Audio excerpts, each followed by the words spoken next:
I'm talking about straining for that logo on the side of your helmet and not the name on your back. Yes, sir. Because we know what it represents. It represents everybody here you see and everybody you can't that we've talked about. I'm here to strain with you, men. I swear to God, I'm here to strain with you. Let's go. Everything you got, strain with everything you got. Let's go. Bills on 3. 1, 2, 3. Bills.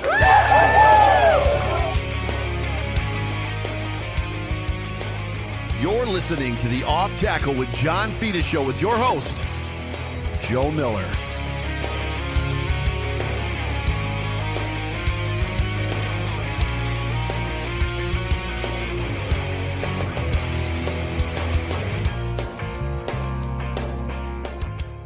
Well, what is going on, everybody? Welcome, everybody, into the Off Tackle with John Fina show, brought to you by Fichte, Endel, and Elmer Eye Care on the Buffalo Rumblings Vidcast Network. My name is Joe Miller. That over there is John Fina. John Fina, how are you? I am great, Joe Miller. How are you? I am just peachy. Oh, wow. And I don't mean my skin tone. Oh, snap. That would be more, not tomatoey. What would, I don't know, pasty? Probably more pasty, my skin tone. But yeah, it's winter. I'm Irish, like full on Irish. Like I look good in green, even though I hate wearing it. Like, here we go, right? This is what you get. Oh, aren't we lucky, though? We got you, Joe. We couldn't do any better. Yes, you are absolutely 1,000%. We're celebrating. We are celebrating. It's Victory Monday, John Fina. Skin tone and all. We got Joe Miller living large. Come on.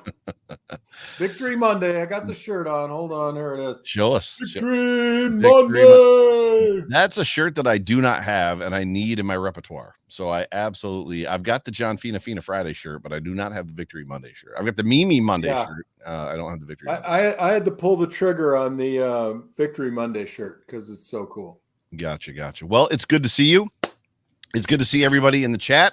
Thank you to everyone who is consuming this vidcast currently live on YouTube, Twitter, and Facebook. Whatever platform you're on, please like, please subscribe. So there's a thumbs up button on YouTube. If you want to just jump on that thumbs up button for me, that'd be great. And if you are consuming this podcast in audio fashion on Tuesday, Wednesday, Thursday this week, please also like and subscribe.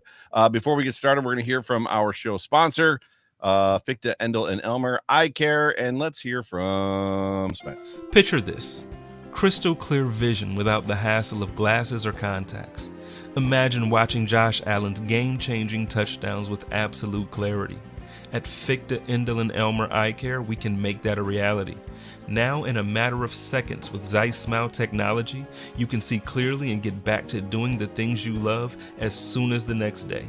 Visit us online at Fichte.com and take our free self-test to see if you're eligible and schedule an evaluation.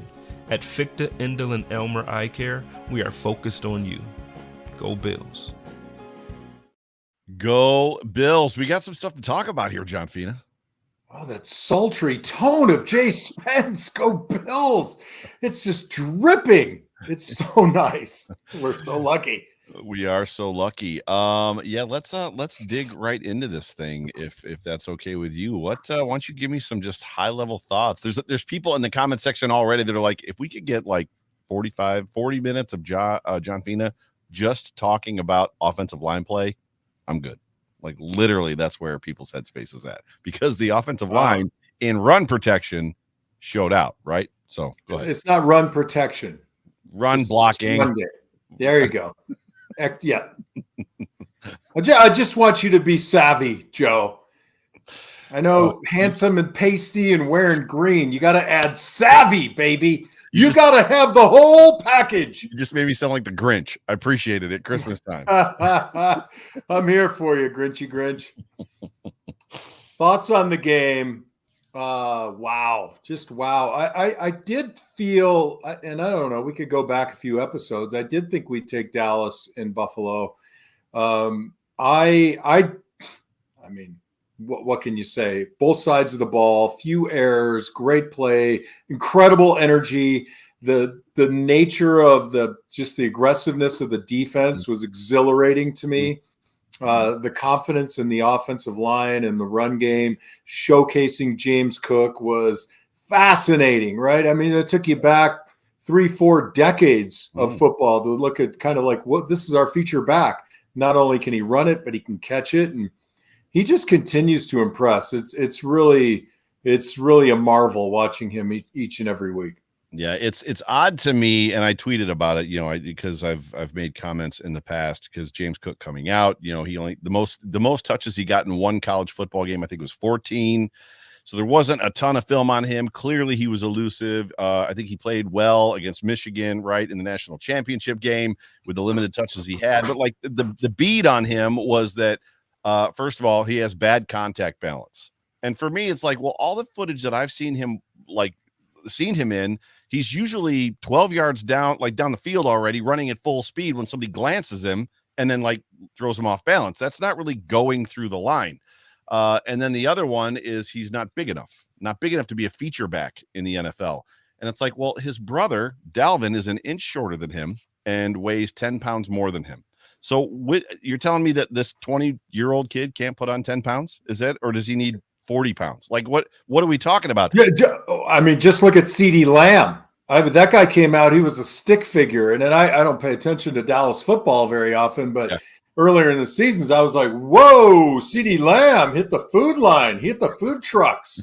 And that he looks massive now. Yeah, he's still a little skinny, to your point, but yes, he's much bigger than he was. That's for sure. Like Garrett Wilson isn't a big guy, obviously wide receivers, but then you watch his development through last year, and then the limited catches or touches that he had this year, and then Joe Brady comes in and starts giving him the football, and you begin to see him catch up with the pace of the game. And I mean in game, the game that he's in currently, not like, well, I get 8 touches a game, 10 touches a game, and hopefully I get to do something.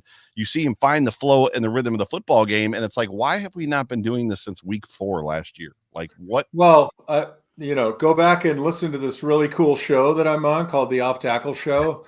And I've been saying this since last year. I'm more of a crucible guy. You take a guy that you have talent that you believe has talent in the second round, and I just don't appreciate the whole slow it down, just throw him in there. He's a grown up. Same with Dalton Kincaid. They took it a little too slow, in my opinion. And who knows? I was reflecting back on the season earlier, and I thought to myself, for the love of all that's holy, the Denver game, the Jets game, and the New England game, and holy cow, we're the 10 and 3 team. Yeah, the Bills. Yep. Go ahead. I had to go take something because I was getting nauseous. I just really wanted to throw up. I was like, God, those 3 games were just outright giveaway fails. Yeah, epic. I was in the truck today I was picking McKenna up from school today, and I was like, the Buffalo Bills could legitimately be 11-3 right now. They and the number 1 seed. Anyways, I digress. So my thoughts real quick on this football game before we move to the good. Clearly the Buffalo Bills did what they needed to do. At this point in time, the only thing the Buffalo Bills need to be concerned about is the game in front of them. And I know that it's cliche and that's what they say all the time, but there's never been a more true stance. They need to worry about this week, and that's all they need to worry about. And then next week, they need to worry about that week and nothing else. If they win out and do what they need to do, their chances of making the playoffs are very good. They have an opportunity potential to win the AFC East.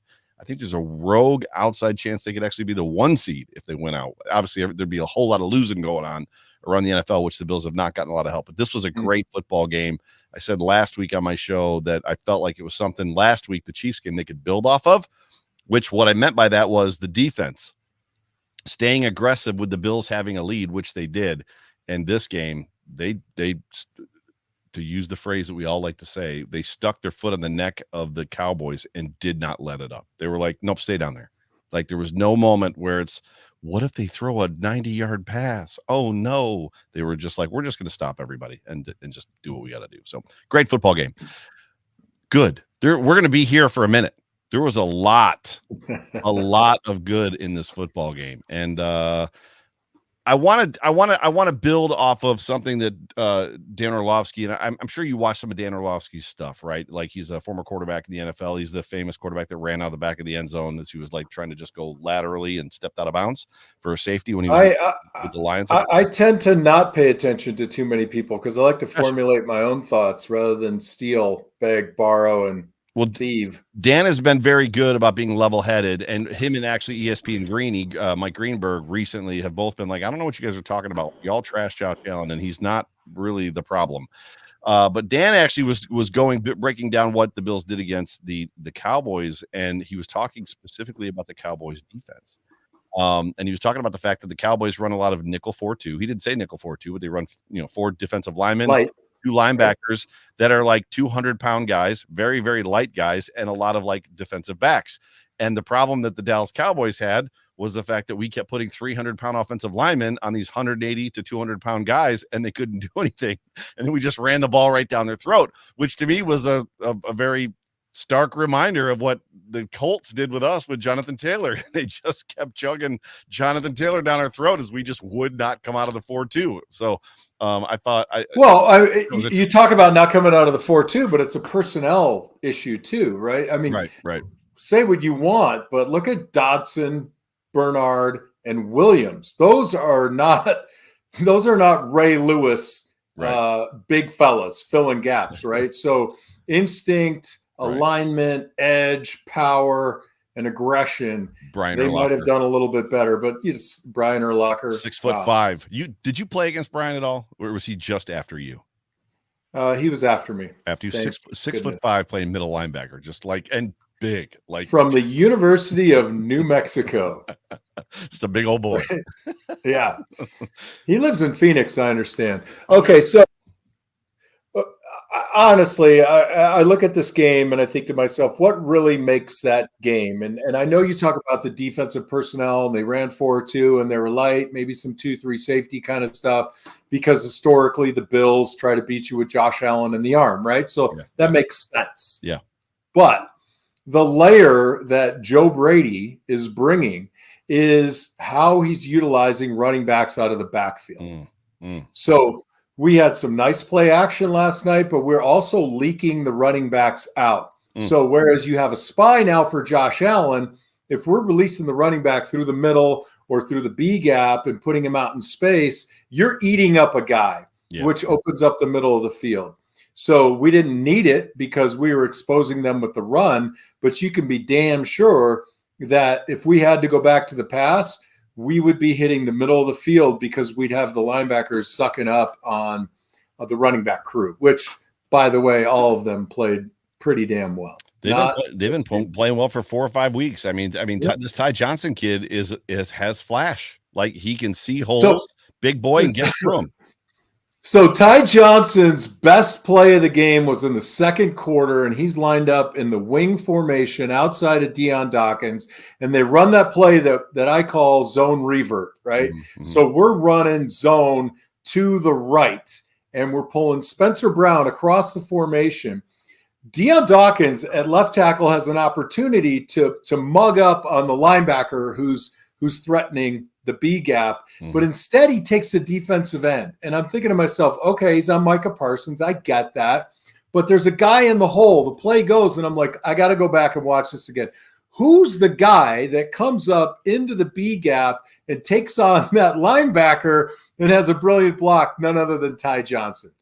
A wrinkle on a play, and they've been adding wrinkles to this zone revert all over the place. Sometimes the backside tackle is flowing into the B gap and making his way north. And sometimes he's just sitting on the defensive end, and then the pulling tackle is wrapping. It is so cool because there are variations to it. And then they throw Ty Johnson into block, and I'm like, you've got to be kidding me.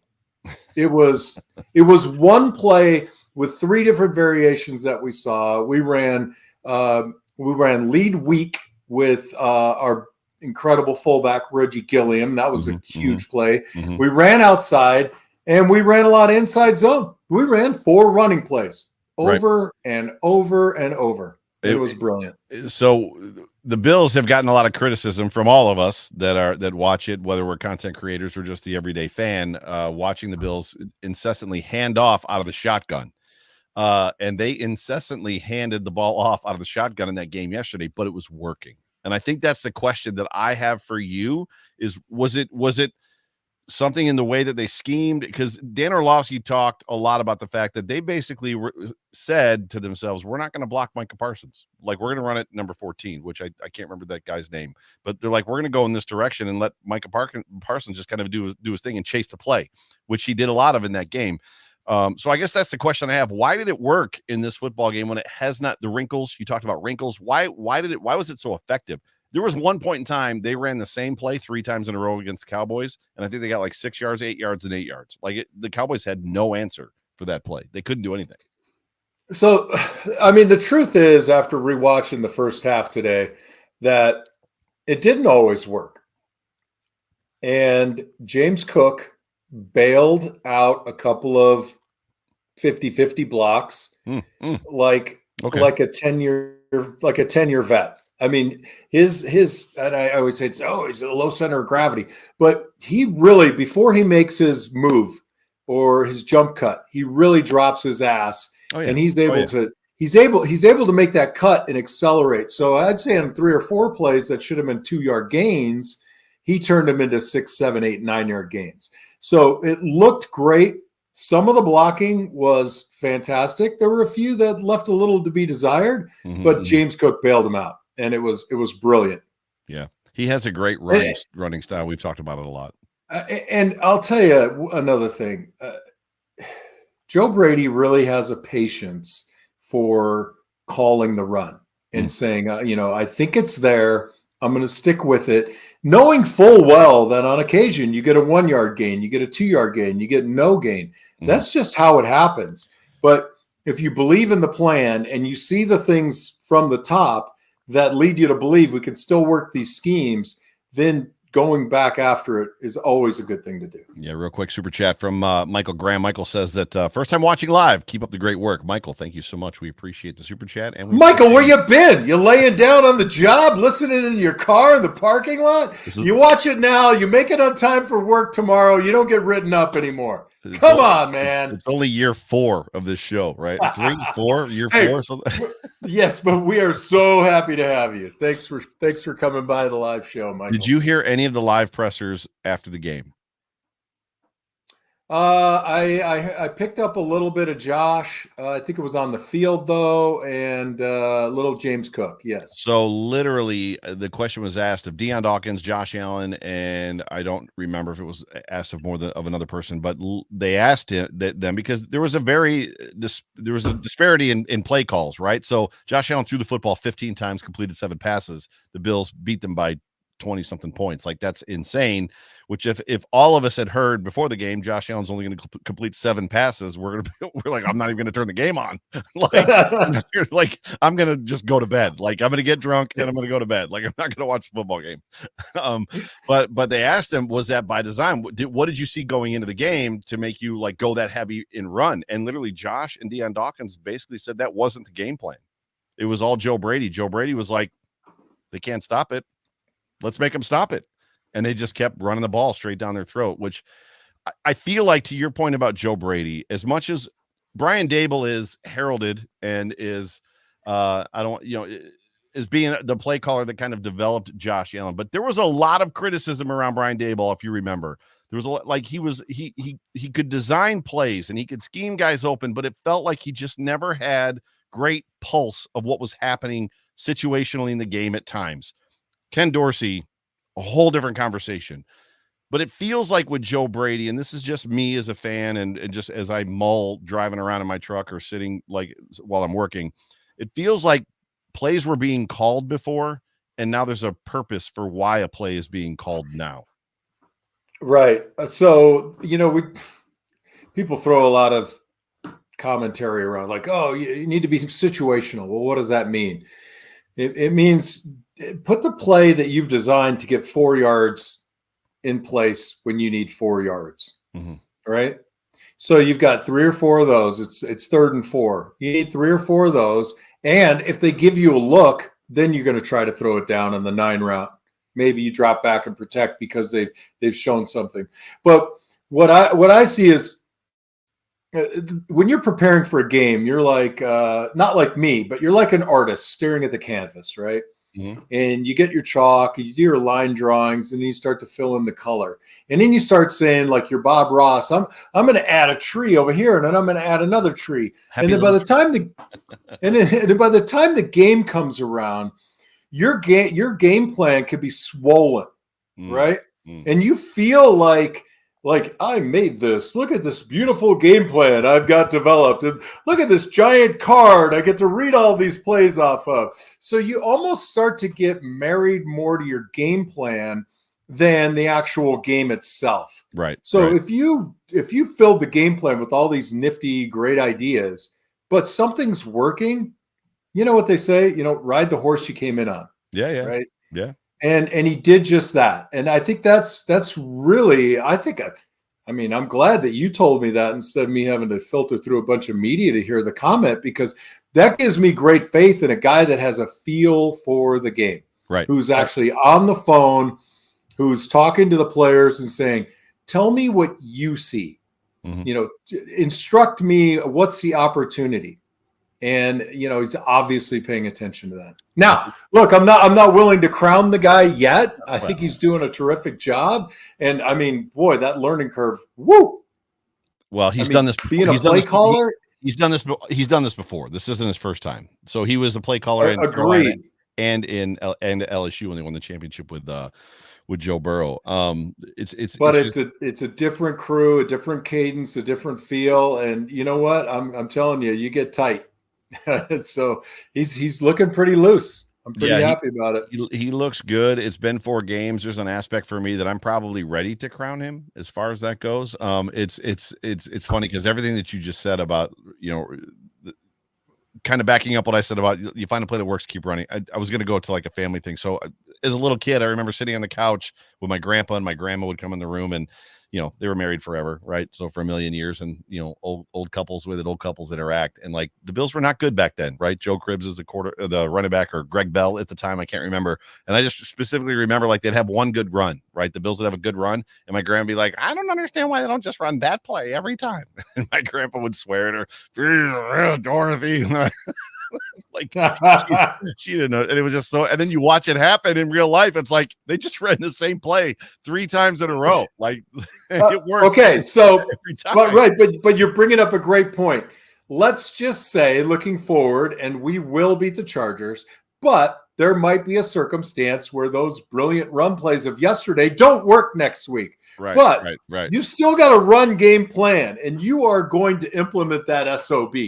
And I promise you that there are going to be more than 9 Buffalo Bills fans in Bills Mafia saying, why do they keep running that play up the middle? Right. You mean the one last week that James Cook got 140 freaking yards 179 on the ground. So he had 179 yards in that football game, which was crazy. Well, I'm talking about the in between the tackles play. Yeah, he matched levels only that we haven't seen since you were on the football field, John. So woo.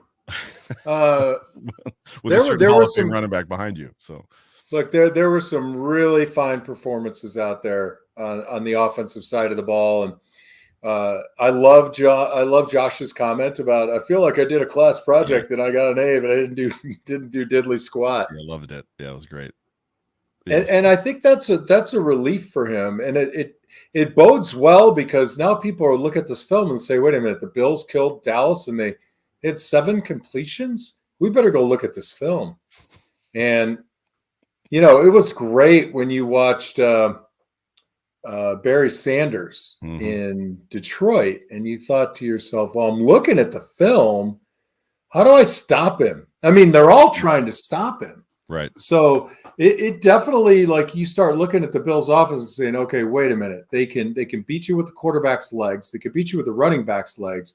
And then Stephon Diggs and the running back can catch it out of the backfield. And, don't ignore Shakir or Dalton Kincaid either. You start kind of wrap your mind around it, thinking, now I'm building a defensive game plan as big as Dorsey's game plan that I feel like I have to call every play just because I put it on a card. Yep, that you literally said it. So I work from home as you do as well. So I sit on the couch and I do work. I pound out emails and make phone calls with the TV on in the background, right? So that there's always sports stuff on in the background. And they talked about the fact that teams have had great quarterbacks, right?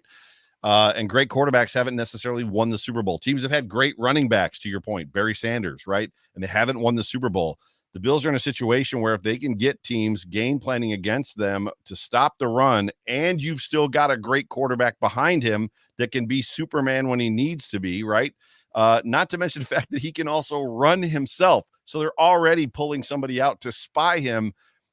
This is literally the piece that's been missing the run. And we've talked about it for years. This isn't new conversation. When we had Zach Moss and Devin Singletary, and when Aaron Kromer first got here, it was all about fixing this run game and getting like an identity on the ground and like finding something that worked. And finally, it seems like, hopefully, fingers crossed, knock on all the wood you can find, it seems like we're going in that direction. But to your point, Josh Allen completed 7 passes and they scored that many points. So defenses now, this week, the Chargers are going to be looking at with their new head coach, what happened in the run game that we need to be careful of, right? Which takes away from time that they need to spend game planning for Josh Allen, which is great. So another super chat from the same gentleman, Michael Graham, in for a second time, double dipping. John Fina, he says, this is the best offensive line since Jesus wore sandals. I mean, the apostles, they were some bad dudes. I think, well, it helps when your running back just walks on water. Like, he just, that's right. I mean, loaves of bread, fishes, the whole bit. I saw a meme about Jesus going like, what would Jesus do if he went into Olive Garden with the free breadsticks? Would he like confirm? No, I did. Yeah, you sent that to me. That was good. Breadsticks free. Yeah. Anyway, I'd so like 5,000. Michael, qualified Bills, best O-line, Bills O-line since blank. Yeah, I know. But Jesus was our quarterback. So, it's hard for me to talk disparagingly about a group when they don't have all the pieces together, right? Would our offensive line have been as good as it was without Thurman and Jim? I don't know, right? So you're saying that I'm going to say the talent. You're saying the skills players behind the offensive line help. Of course, 100%. So if I look across the offensive line, I would say that this is a top 10 offensive line, maybe top 5. Bills history, but in Bills history, probably top 3, top 2, somewhere in there. Wow. But again, you're marrying it with the production. If I look across the board positionally, I don't know that we were so much more special, on the eye test than the guys that you have now. Right. But it's a quarterback and it's a running back, and we had wide receiver 1 and 2. So, a rising tide lifts all ships, right? Yeah, for sure. And I think that's what we're experiencing. There's a lot to be said about literally what you're talking about, because even inside of this version, so you've got the electric company, right, which sent several guys to the Hall of Fame when OJ played. You've obviously got the offensive lines with Kent Hull that you were a part of, and all those guys. And then you've got this offensive line, and there were offensive lines in between there when Eric Wood and Richie Incognito were on the team, and some other guys sprinkled in there that did well when this team was good on the ground. But when you talk about Josh Allen specifically, his sacks are down this year, which is big, right? We've got 2 new starting guards. His sacks are down. But even throughout Josh Allen's history, and you texted me during the football game, I think I messaged, or I don't remember exactly how it went. I said that at one point Josh was getting happy feet in pass pro because you could just see that he felt the pressure a little bit. But a lot of the sacks that Josh takes, to your point, are Josh's fault, right? Because he likes to work outside of structure so much. He bails early, he drops too far, he takes off, he does something he's not supposed to do. But yeah, right? Yeah, and I don't it's not a disparaging comment on Josh. No, I'm just saying that if you scramble early and 70% of the time you make a great play, I'm not really like, if I'm on the field and I'm Deion Dawkins and my quarterback does that, I'm cool as long as he doesn't get up and look at me and say, you got to protect better. And I'm like, well, bro, you're going to get yourself off the ground now. You know what I'm saying? Because you You come if I'm blocking a guy and you walk up into him and he tackles you, that's on you, brother. So Right. just chill a little bit. Yeah. No, that totally makes sense. And coming off of your show or this show last week with Greg Cosell, I mean, he said something. Oh, you missed that show, didn't you? Yeah, I'm not happy about it. But he said something in that show that really landed with me, in as much as it's something that we knew, but it began to open doors and thoughts for me. And I actually, Jerry and I were talking last week after that show, not about that show. We were just talking and just some stuff came up. And he said that Josh Allen is not a precision passer. And I'm going somewhere with this. I know you know this part, that he's a guy that wants to play outside of structure, and that's what makes him good. He's not a drop back, hit his fifth step, hit his seventh step, fire the ball, and like sit in the pocket guy. He's not Troy Aikman. He's not necessarily Jim Kelly, Ben Roethlisberger, Tom Brady. That's not the guy he is. So you've got to play to who he is. But the windows that began to open to me was like, I wonder if, and going back to Ken Dorsey, if Ken Dorsey was trying to make him be that guy, because we saw stuff in Ken Dorsey's offense that we never saw Josh do, which was basically lock onto a receiver, watch him run down the football field, and then throw the football to him, and then it would get picked off. It was a bad throw. Josh Allen is very good about going through his progressions. He's good about getting through 3 or 4, getting back to 1 or getting back to 2. So it was odd for me to watch him like just chase a guy with his eyes down the field and then throw the football. And there's been criticism since then about the fact that there was a lot of, Josh has even said, maybe I need to stop thinking, because there's been a lot of like, this is where the ball's supposed to go, throw the football here. And he doesn't play that way. Right. Yeah. And what's funny is I thought about this earlier today, all on my own without consulting you. I'm kidding. I was thinking, like, that comment about Josh, we all knew it. Maybe Greg put it in words for us that made sense. We all believed it. And frankly, I'm happy about that too, because I think the defensive fronts are better now than they were 30 years ago when I played. So I think we got the right guy, and definitely he's an instinctual player. I like the idea that I'm getting a feel from Brady that he's an instinctual play caller. And I think that might be what's sort of like the disconnect between Dorsey and Josh and Brady and Josh, right? I think maybe, and I don't know, maybe Dorsey was a little bit more like, formulaic engineering. You start here, you go there, and maybe Josh just didn't feel comfortable in that. And I think with play calling and situational play calling and setting a goal of, hey, we're going to get 6 yards on this play because we know we have 2 more downs. Maybe Brady is a little bit more freewheeling in that, look, we're going to be here looking to do this. These are your options. You choose. Have at it, kid. Yeah. And I think that plays well to Josh. I loved what you said a minute ago, just about, I built this entire game plan, because literally my creative brain puts me in a situation of, I made all these plays. We practiced them. We got to run them at least once. So why not here? Let's pick this play and run it now. Have the humility to just see what's being offered to you and take that and just put everything else up on the shelf. It was a great idea, but we're running the ball. Let's just keep running the damn ball. So take what the defense gives you is not only a quarterback thing, but you're saying that it's also an offensive coordinator thing? Well, why, are you about to slam me next? Of course it is. No, because I don't think that's necessarily something that we all think about. We think the play is called, the quarterback should take what the defense gives him. Meanwhile, the offensive absolutely coordinator. No. That's part of play structure and game planning and analytics, is looking at, okay, we're on their 45-yard line. It's 3rd and 6. What do we typically see, and what does that give us? Like, what's our opportunity? And then we look at matchups, right? Yeah. And you say, okay, well, on this particular play, if we get this matchup, that's read number 1.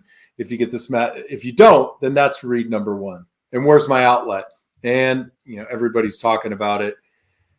It seems like James Cook on the outlet, whether he's going up through the A gap or the B gap, is a weapon. Now, consider this. I'm sorry, I cut myself off. I hate it when I do that. I'm kidding. Wait, I didn't cut you off for a change? It wasn't me. You've got a spy who's looking at James Cook and Josh Allen, right? The spy. He's the guy sitting there. I have to account for this guy. Get James Cook out a little bit quicker. Have him break into the flat. The spy goes away. Josh can still run. Josh can still pass. Chances are I don't want to cover James Cook in the open field. I'm going to need surgery if I tried to cut that, chase that guy around in the open field. It's really, and again, going back to game planning, take what they give you, but also take what you have and expose what they, personnel matchups you have. Yeah, for sure. Well, let's transition over to the work. And there wasn't much for me. For me, there was one penalty called against the Buffalo Bills. Technically, there were actually two personal foul penalties called. One on Taylor Rapp that was negated due to offsetting penalties. The dude basically Supermaned into Dak Prescott when Dak Prescott was in the middle of a slide, which is something that you just don't have to do. So as much as Bills Mafia on Twitter was very upset because he barely touched him, he didn't have to do it. Like Dak was giving up and he hit his face mask. That one wasn't it the second one that Dak just dipped super fast? I mean, sometimes the second one with Terrell Dotson, the problem is yes, he dips down super fast. And if Terrell just basically stands his ground and he dips into him, it's fine. But Terrell Dotson lunged into the tackle and went helmet to helmet with him, which again is a personal foul penalty. You can't, if he'd have dove head first. Look, I get it. I get it. I know what you're saying, man. I'm just saying that when I played the game of football, you weren't stopping me from going 100%. Well, you don't just turn it off.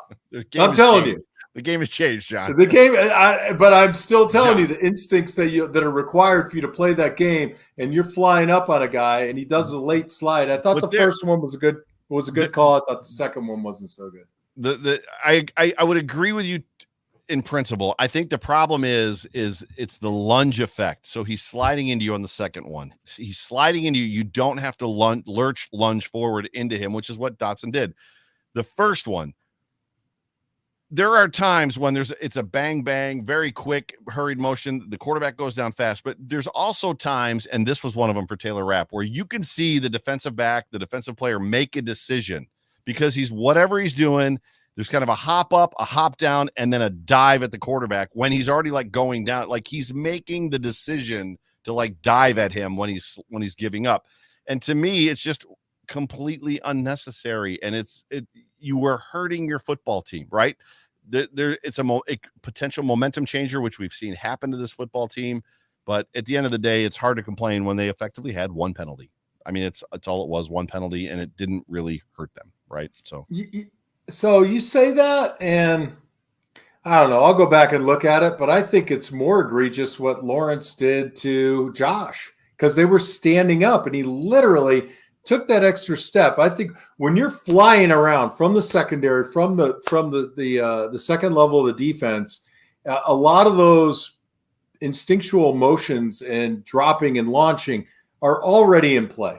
Yeah, I mean, but when you're mashing up against a quarterback like this and you extend you're going to get that one. You should get it every time. Eric Farrell has a comment, and I love this comment. And the reason that I love it is because we're never going to see it. But if we did, in theory, so Eric says, isn't Dak a running back when he's running across the line of scrimmage? The answer is yes, until he slides. And here's the thing. What you never see a running back do is slide. You never see a running back run down the football field unless he's trying to give up before the goal line so he doesn't actually score to run the clock. But you never see a running back run down the football field and then slide on his butt. If you saw a running back run down the field, slide on his butt, and then a defensive back or a linebacker hit him on the way down, that would get flagged for a personal foul. It absolutely would get flagged all day long. If he dives forward, different conversation. And we saw that in this game too, where the players were diving forward and then guys would jump and pile on top of them. It's just a different nuance, but that's the only thing that I had necessarily bad from this game. I mean, there were some drops, but it is what it is. I mean, there wasn't much. What do you have? Anything that needs work? Yeah. I mean, I would say Dalton Kincaid could catch a little bit gooder than he did, but I'll tell you that guy blocks really well, and I'll take the trade every now and again. drop a couple balls, but he did some things in the run game blocking that were very impressive. Yeah. Maybe it's just because he's a rookie and he doesn't know how to be lazy yet. Right. I hope he never gets there like some guys. And we could talk offline. There's an expression for guys in the receiving positions that don't block. It's not fit for family radio. Did you see George Pickens this weekend? No. There were 2 plays for George Pickens on the Steelers. One, it was a goal line play, and the ball carrier, I don't know if it was Najee Harris or who it was coming at him, and he basically, instead of blocking the guy in front of him, stepped away from the guy, and then like there was a melee below him, so he like hopped over the melee to get out of the way, like didn't engage at all. And then there was a ball that was thrown targeted at him that got intercepted, and he jogged in the general direction of the interceptor, but clearly did not go after him. Like it was bad. Yeah. It was, I don't know how they watch. You talk about guys watching stuff on the film, which if there's a play that's getting watched in the film room tomorrow, it's Deion Dawkins, like running that guy 20 yards downfield, right? Like that's going to get all the oohs and the ahs in the film room. But I don't know how George Pickens makes it out this week with the efforts that he put on the football field. But anyway, different. Oh, that poor kid from Dallas that Deion Dawkins rode 19 yards down to the 1 yard line. It's, you time that up. Like everybody who's played football has had that play, and you time it up. We're like, yeah, man, I gotta go to the bathroom. You make sure you're out of the room because that guy's probably a good football player, but he got caught in the clamps. And I watched that play 6 times, and I'm watching Deion Dawkins shuffling his feet, beautiful shuffle, great technique inside the frame. The guy takes off, he starts to extend in a legal blocking way, and it just worked out so poorly for that kid. I'd like to say I feel bad, but I'm reveling too much in celebration to because I've been there. I've been on both sides of that deal. I've been on both sides, and to see one of my guys do it to one of their guys, I'm kind of like, you go, dude, you go. Yeah, it's one of those. The work. It's one of those. Oh, sorry, you want me to go back to the work? My bad. Go ahead. Yeah. So the work. God, after this game, it's hard. So I kind of got to think about the whole season, right? In particular, I think that Osiris Torrance still needs to improve, right? He's still doing some things in pass pro that you can get away with in college that you can't do in the pros. A little too much dog in a butcher shop, right? You always have to stay on your inside. You always have to be on the inside shoulder. And even when the guy's in space, you're a guard, but you're playing like a tackle. You have to treat it that way. You go flying out, you get beat. Beyond that, Spencer Brown still has some, I think, pad level issues, stuff that he should continue to work on, play a little bit lower. He is playing long, and he way better than last year. Playing way better. Oh yeah.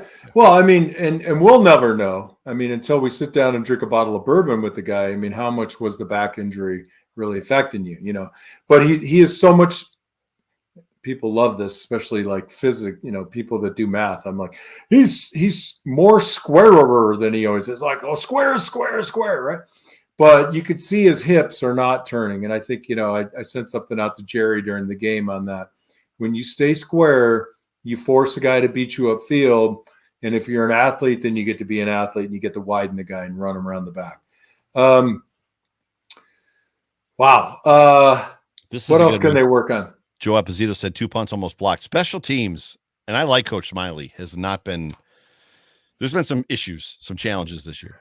I honestly, I'm just going to say, you tell me almost blocked, all I heard is no pressure, no punts blocked, right? So the reality is most punts are almost blocked. We're talking about fractions of a second, right?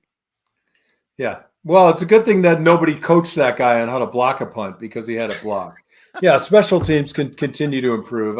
I just try not to even think about special teams because it's like foreign to me. It's like speaking Mandarin. I'm like, I will never understand them. I will never, I can't communicate with them. We're not getting engaged. We're not having a second date. I just don't get you. Right. Like you and I don't get along. Right. Defensively, I thought that the secondary played extremely well. Rasul Douglas is I mean, it's him or Floyd. Like, who's the best pickup? And you've got Williams and Dodson playing well, and Terrell Bernard. It's like in the absence of all of our injured guys, now to include Jordan Phillips, we've had the next guy step up. And I know how you hate all the sayings. It's a week-to-week league. We got to prepare for the next. But all that shit is true, Joe. Sorry to burst your bubble. You want more, but it's a week-to-week league. You play with the guys that show up. You don't apologize, and you don't make excuses. Context matters. Context is also true and matters. Context. When you play like shit week to week, it's not a week-to-week league. You're a bad football team. Period. And yeah, who's going to walk out there and say this team sucks, except for right now it's like Chicago and the Patriots. Hey, I'm at the podium right now. We suck, and I'm the worst of all of them. Listen. I'm not listening to them. I'm leaving. I appreciate confidence in NFL football players, but when you're losing to the Patriots and you're standing in the interview room with a microphone in your face and you got to smile when you're being asked what happened out there, and you're like, it's a week-to-week league. It's not that big of a deal. It's like, no, this is who you are. You guys are not playing good football right now. And that's just what it is. That's not week to week. You suck at the moment. Doesn't mean you're garbage and you'll always suck, which this team has turned it around. But context is also important. So. Well, for sure, I agree, but they're only going to give up so much to Joe Miller, to make you happy. Oh. And by the way, like, you come off a loss and you're on like this path of perplexing play. Path of perplexing play. It's pretty good. It's a lot of alliteration right there. So if you're not in the mood to like overshare, like, I'm not sitting at the podium thinking, how can I make Joe Miller happy? Like, with what I say, what will satisfy his angst and his disappointment?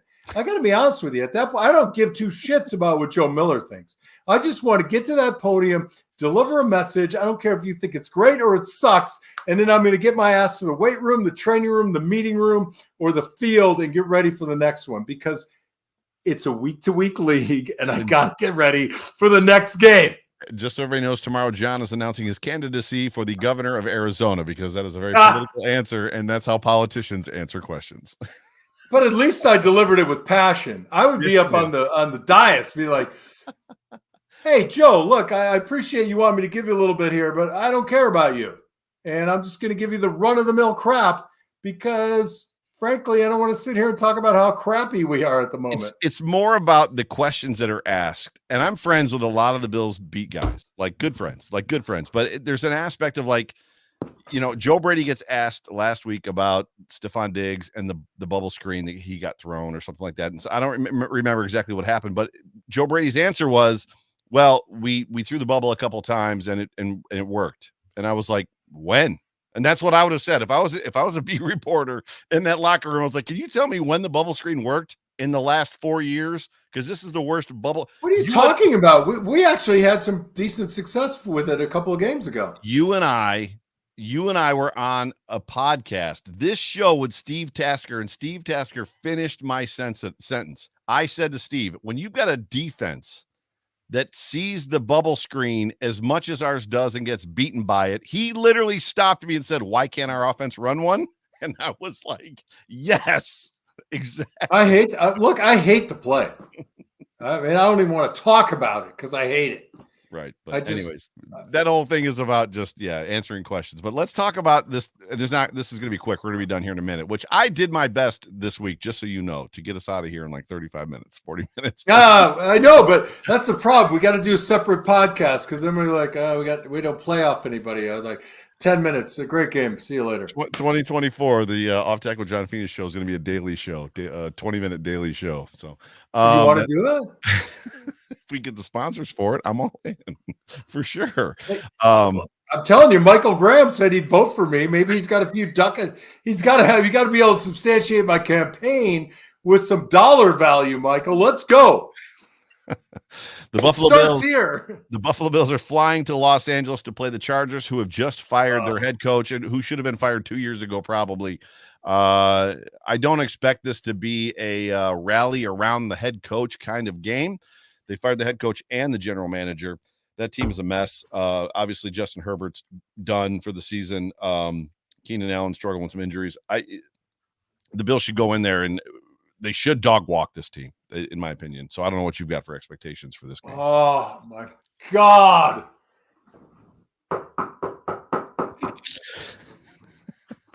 That's just like, that's I'm it. not, done. listen, I'm not here to I'm tell done. you. I'm done with you I'm not here to saying tell shit you. like that. I'm not here to tell you that That the is Bills not don't play cool. That is Bill- not cool. Don't even put that out into the universe. It is Dog hard to walk. win a football game. Joe Miller, I don't care how down and out a team is. The only thing they've got going for them. Pride. The only thing they've got going for them is on defense. So I just don't. There's no if the Buffalo Bills, who have traditionally shown the ability to play down to their opponent, they should win this game by a couple possessions, 20 points, in my opinion. You and I are no longer friends. Khalil Mack is the only guy that got on that football team right now. You cannot right now. talk like that. I'm talking like that. Your camera's blurry for some reason. I broke your it's camera. It's blurry because of what you're sending my way. The wavelengths are all off. I broke your camera. Anyways, what are your expectations? You silly man. Look, I think as long as you win by 1 point, that's all I care about. Just one freaking point. If the Buffalo Bills go out there, play down to their opponent with a new head coach, new general manager, no starting quarterback, and they win, they come out of that game in a last second field goal to win the game by 1 point. We are not having a fun conversation next week, Monday, which is Christmas. I'll say this. Oh God, is our show on Christmas? It'll be Sunday. The game's on Saturday. It'll be Sunday, but yeah. Oh, we're doing our show on Sunday? Yeah, we'll do it on Sunday. Do I have to cross myself? If you're Catholic. I am Catholic. I know you are. Okay. So expectations for the game. I really think that this is a great opportunity for Joe Brady to start, really developing himself, right? So you got a team that's in disarray, an organization that's in disarray. That locker room is probably a mess, right? Mm-hmm. So you want to find guys to pick on a little bit on both sides of the ball, right? You want to expose people. I think the best thing you can do is just like they did against Dallas. You take the ball down the field and you score, you celebrate, and you show up with some great defense, hold them to a punt. Honestly, it won't be hard to take the wind out of their sails if they can muster any, but you can't give them a lifeline, right? You can't let them believe they have a chance. I think what you're going to see, James Cook yesterday, right? With running the ball, catching the ball. You're going to see, I think, seam routes. You're going to see a lot of crossing routes, a lot of things open over the middle. Josh will be back.